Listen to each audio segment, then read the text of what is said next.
नमस्कार। निर्भय गुमर कथा को स्वागत करुच्ची। एवं दुईटी विषय तमाम चर्चा तर्क वितर्क आक्षेप। प्रथम चर्चाटी है कोविड कटकणा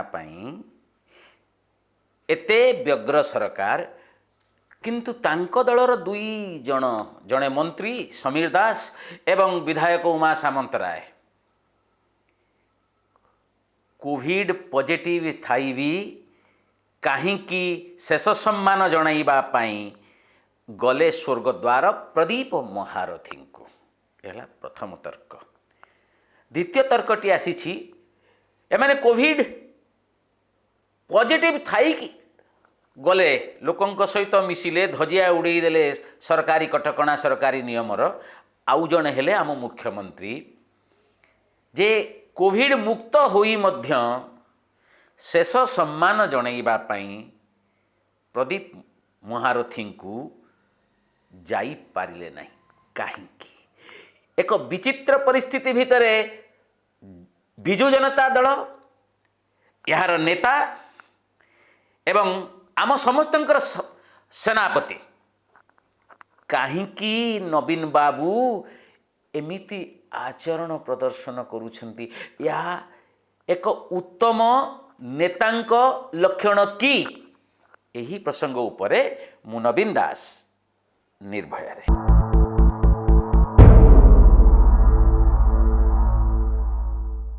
आरंभ प्रथम प्रसंग 1 तारीख अक्टोबर 1 तारीख रे नवीन सरकार गोटे बिल पास करईदेले विधानसभा रे।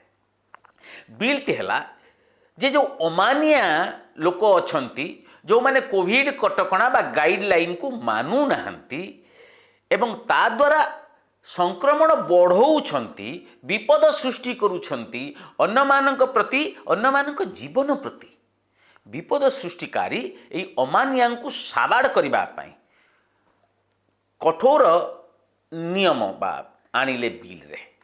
जे उल्लंघन करिबो से लक्षे टंका जरिमाना तंडिब आउ 2 वर्ष जेल रे रहिब।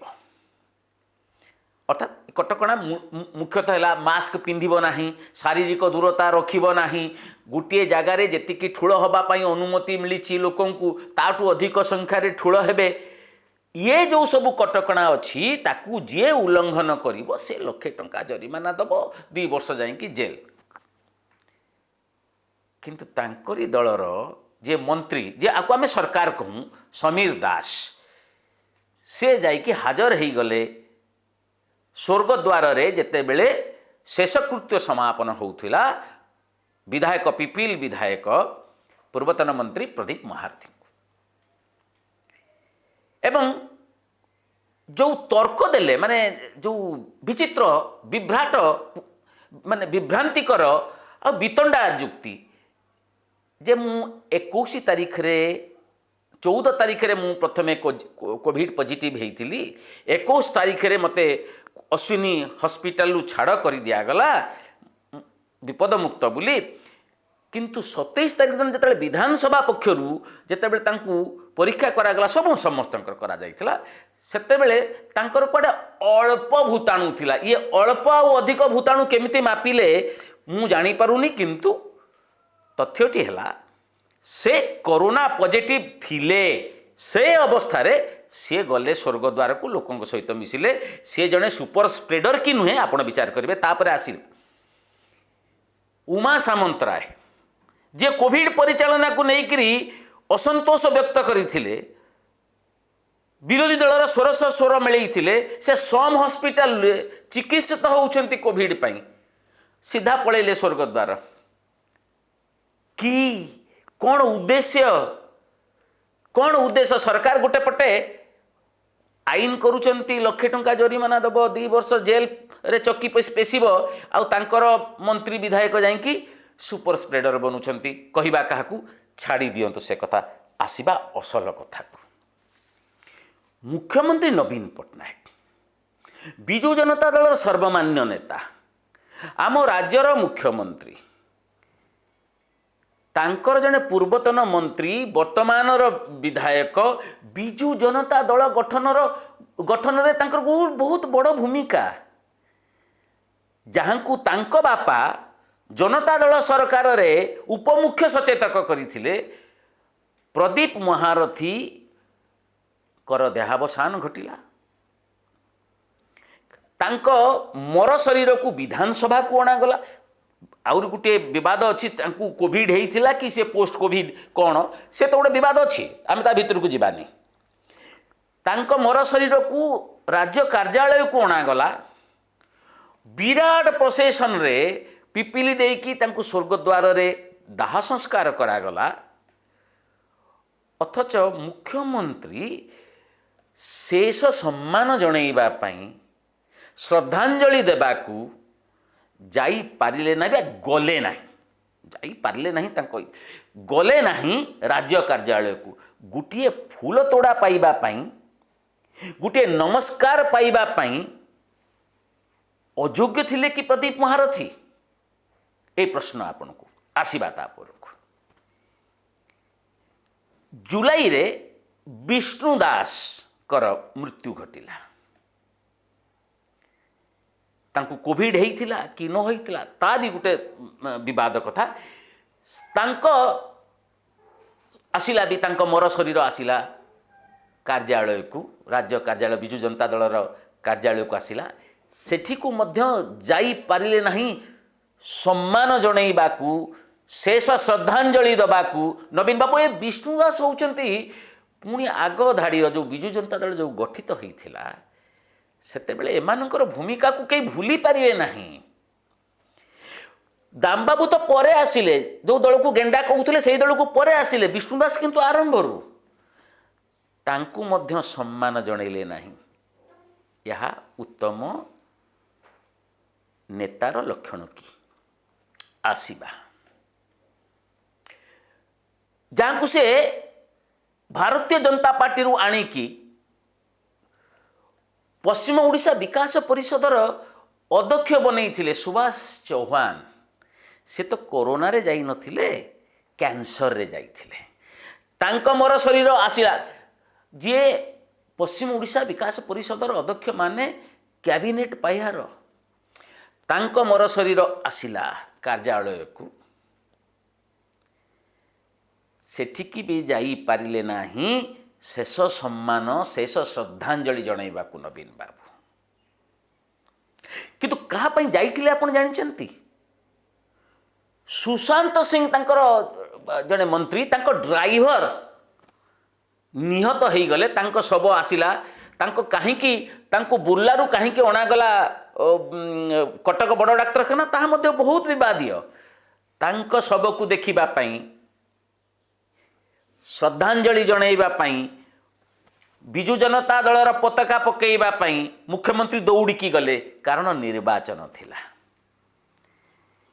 କିନ୍ତୁ କୃତଜ୍ଞତା ଜଣାଇବା ପାଇଁ 2 ବର୍ଷ ତଳେ ବଂଶୀଧର ଶିଳ୍ପ, ପ୍ରଥମ ଓଡ଼ିଆ ଶିଳ୍ପପତି, ପ୍ରତିଷ୍ଠିତ ଶିଳ୍ପପତି, ଯିଏ ବି ଅନେକ ପରିମାଣରେ ନବୀନ ବାବୁଙ୍କୁ ସାହାଯ୍ୟପତ୍ର କରିଛନ୍ତି ଏବଂ ବିଜୁ ପଟ୍ଟନାୟକଙ୍କ ସହିତ ଯାହାଙ୍କର ଅତି ଘନିଷ୍ଠ ସମ୍ପର୍କ, ତାଙ୍କୁ ଶେଷ ଦର୍ଶନ କରିବା ପାଇଁ ମଧ୍ୟ ଗଲେ ନା। 7 ମାସ 8 ମାସ ହେଲା ସେନାପତି ଘରେ ଅଛନ୍ତି, କିନ୍ତୁ ଶବ ଉପରେ ରାଜନୀତି କରିବା ପାଇଁ ୟାଙ୍କର ଏତେ ମାନସିକତା। ଉଦାହରଣ ଦେବା, ଭାଗବତ ବେହେରା ଚାଲିଗଲେ, ତାଙ୍କ ସ୍ତ୍ରୀକୁ ଛିଡ଼ା କରେଇଲେ, ଶବ ରାଜନୀତି। ଅରୁଣ ପଟ୍ଟନାୟକ ଚାଲିଗଲେ, ଖମ୍ବ, ତାଙ୍କ ସ୍ତ୍ରୀ ବିଜୟଲକ୍ଷ୍ମୀ ପଟ୍ଟନାୟକଙ୍କୁ ପ୍ରାର୍ଥୀ କଲେ, ଶବ ରାଜନୀତି। ସୁବଳ ସାହୁ କଂଗ୍ରେସରେ ଥିଲେ, ଚାଲିଗଲେ, ତାଙ୍କ ସ୍ତ୍ରୀ ରୀତା ସାହୁଙ୍କୁ ଆଣିକି ଛିଡ଼ା କରେଇଲେ, ଶବ ରାଜନୀତି। ବେଦପ୍ରକାଶ ଅଗ୍ରୱାଲ, ବାବା, ବେଦପ୍ରକାଶ ଅଗ୍ରୱାଲଙ୍କ କଥା ଆସିଲା, ସେ ମନା କରୁଛନ୍ତି, ତାଙ୍କର ସ୍ଥିତି ଅତି ଜଟିଳ, ମୁଁ ଟିକେଟ୍ ନେବି ନାହିଁ, କିନ୍ତୁ ତାଙ୍କୁ ଛିଡ଼ା କରେଇ ଦେଲେ ଯେ ଯଥା ଶୀଘ୍ରମ୍ ତତୋ ଲାଭ, ମାନେ ଯେତେ ଶୀଘ୍ର ତମେ ଯିବ ସେତେ ଲାଭ। शेष से चली भी गले। तांको स्त्री सावित्री अग्रवाल को प्रार्थी करेले केवल शव राजनीति, अनुकंपा समवेदना पाइबा इच्छा, किंतु काहाकू समवेदना जणैबा पाई नवीन बाबूंकर कहीं इच्छा नुहे। आमे भोट राजनीति पाई मंत्री को ड्राइवर रो शव देखिबा पाई राज्य कार्यालय को आसी पारू, किंतु प्रदीप महारथी सेतिकी सम्मान पाइबा पाई हक नथिला कि तांकर? विष्णु दासंकर हक नथिला कि सेतिकी तांको जहाँको से दलपति बोली मानिथिले, जहाँकर से सैनिक जे पूर्वतन मंत्री भी से कौन सम्मानर पात्र नथिले? सम्मानर पात्र नथिले सुभाष चौहान? ए प्रश्न आपनकु जदि कोविड आक्रांत पूर्वतन राष्ट्रपति प्रणब मुखर्जी को शेष सम्मान जणाइबा पाई प्रधानमंत्री नरेंद्र मोदी, राष्ट्रपति रामनाथ कोविंद, उपराष्ट्रपति वेंकैया नायडू, प्रतिरक्षा मंत्री राजनाथ सिंह एमाने जदि जाई पारुछंती तांको पाखकू शेष सम्मान जणाइबा पाई, मुख्यमंत्री कहीं जाई परिबे नहीं? को भय? कहीं काच घर भितरे 7-8 मास है, मार्च एप्रिल मे जून जुलाई अगस्त सेप्टेम्बर अक्टोबर भी सर 8 मास है, कहीं से भितरे अछंती को सेनापति सब बेले सम्मुखरू लड़ती, सेनापति निज सैनिक मानक सहित मिशंती। एबे मु आपनकु जड़े उत्तम नेतांकर 10टी उत्तम गुण आपनकु कहूची, जहा रिसर्च पेपर रे अछि। इंटीग्रिटी अखंडता थिबो, सेतरे आमर कौनसी आपत्ति नहीं। नवीन बाबूंकर दल प्रति तांकर अखंडता प्रति तांकर माने अंगीकारबद्धता अछि। एबिलिटी टू डेलीगेट, सी किंतु डेलीगेट तांको मंत्री मानकु करंती नहीं, सचिव मानकु करंती। ये आउर गुटे सांघातिक प्रक्रिया। कम्युनिकेशन, ये कहा सहित कम्युनिकेट करंती नहीं, से केवल निजर व्यक्तिगत सचिवों सह कम्युनिकेट करंती। सेल्फ अवेयरनेस, आत्मचिंतन जाने नहीं से करचंती कि न करुछंती। ग्राटिट्यूड कृतज्ञता, जो माने दल गठन रे सहायक होइथिले, दल गढ़ी थिले, जोड़ को आगु को बढ़ई थिले, मूल जो माने तांको प्रति एंकर ग्राटिट्यूड नहीं। आपण देखिले प्रदीप महारथी कथा, विष्णु दास कथा, असंख्य कथा। कल्पतरु दास 2014 रे अनेक बड़ विपद रु रक्षा करथिले दल को, तांकू मध्य शेष सम्मान देखिए पई गले नाही। से जते बेले मृत्यु सह लड़ुथिले तांकू थोड़े जाके देखिले भी ना। ये है ग्राटिट्यूड।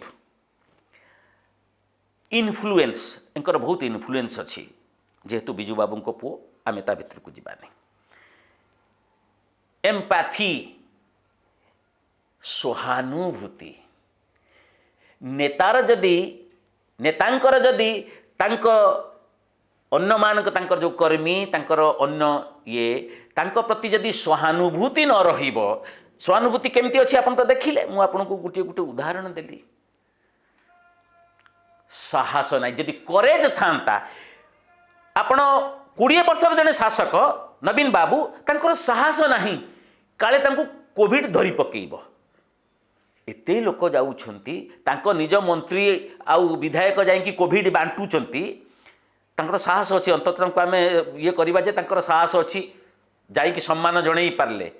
आमे जहाँ को सेनापति, तांकर साहस नहीं। आउ सबुठु बड़ गुण है रेस्पेक्ट।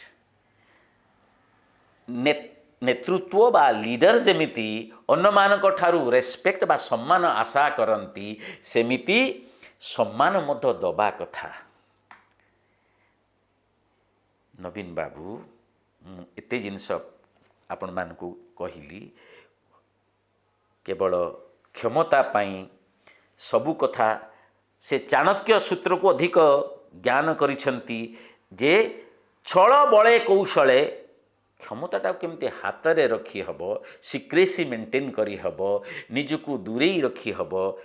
କିନ୍ତୁ ଚାଣକ୍ୟ କହିଥିଲେ ଲୋକଙ୍କ ସହିତ ନ ମିଶୁଥିବା ରଜା କେବେ ରଜା ହେଇନପାରେ। ଏବେ ଆପଣମାନଙ୍କ ଆଗରେ ପ୍ରଶ୍ନ, କାହାକୁ ଡରୁଛନ୍ତି ନବୀନ ବାବୁ? କାହିଁକି ନିଜ ଦଳର ନେତାଙ୍କ ପ୍ରତି ତାଙ୍କର ସହାନୁଭୂତି ନାହିଁ, ସମ୍ମାନ ନାହିଁ, ଏବଂ ଆଉ ଯେଉଁଟା ମୁଁ କହିଲି ଯେ ଗ୍ରାଟିଚ୍ୟୁଡ଼, କୃତଜ୍ଞତା ନାହିଁ। ଆପଣମାନଙ୍କୁ ଏକ ବହୁତ ବେଦନାଦାୟକ, ମୁଁ ଯେଉଁ କଥାଟି ଶୁଣିଛି ବିଜୁ ଜନତା ଦଳର ଅନେକ ବିଧାୟକଙ୍କଠୁ, ଯେ ଯେଉଁ ଦଳ ପାଇଁ ଆମେ କାମ କରୁଛୁ ସେ ଦଳର ନେତା ଆମକୁ ଯଦି ସାମାନ୍ୟ ସମ୍ମାନ ଟିକେ ଦେଉନାହାନ୍ତି ଆମେ କାହା ପାଇଁ କରିବୁ? ଏଇଟା ସବୁ, ମୁଁ କେବଳ ନବୀନ ବାବୁଙ୍କ କଥା କହୁନାହିଁ, ସବୁ ଦଳର ନେତାଙ୍କ ପାଇଁ ଏହା ମଧ୍ୟ ପ୍ରଯୁଜ୍ୟ। ନମସ୍କାର।